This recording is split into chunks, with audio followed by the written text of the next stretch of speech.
আসসালামু আলাইকুম। এ পর্বে আমরা ২১৫ পৃষ্ঠার যে কাজ দেওয়া আছে, একক কাজ এবং মাথা খাটাও, এই ২টি সমস্যার সমাধান দেখব। তো এখানে বলা হচ্ছে যে একক কাজ, তোমার পরিবারের সদস্যদের উচ্চতা সেন্টিমিটার বা ইঞ্চিতে পরিমাপ করে প্রাপ্ত উপাত্তের পরিসর নির্ণয় করো।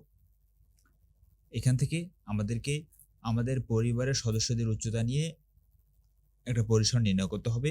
এটা হচ্ছে আমাদের একক কাজ। এবং মাথা খাটাও বলছে যে পরিসর সর্বদাই ঋণাত্মক কেন? পরিসর সবসময় ধনাত্মক কেন? তো এর উত্তরটা হচ্ছে যে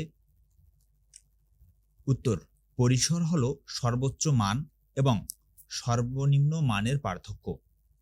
যেহেতু সর্বোচ্চ মান সর্বনিম্ন মানের চেয়ে বড় হবে, তাই তাদের পার্থক্য সবসময় ধনাত্মক হয়।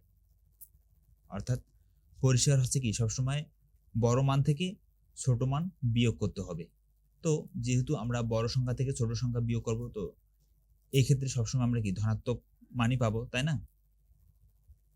এই জন্য সবসময় পরিসর সর্বদাই ধনাত্মক।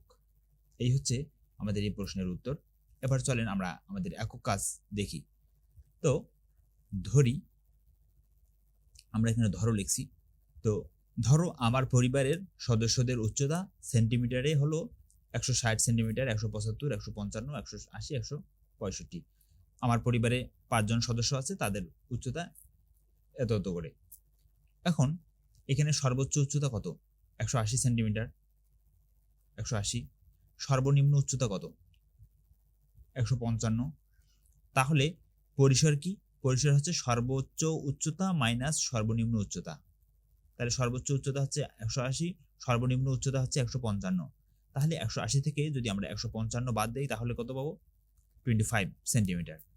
তাহলে পরিসর হইল, অতএব নির্ণেয় পরিসর কত? 25 সেন্টিমিটার। এই হচ্ছে আমার পরিবারের সদস্যদের উচ্চতার পরিসর। এখন দেখেন, এখানে আমরা যে বিয়োগ করলাম, ১৮০ হচ্ছে বড় আর ১৫৫ হচ্ছে ছোট, তাই না? তো বড় সংখ্যা থেকে ছোট সংখ্যা বিয়োগ করলে আমরা সবসময় কি পাবো? ধনাত্মক মান পাবো বা প্লাস মান পাবো।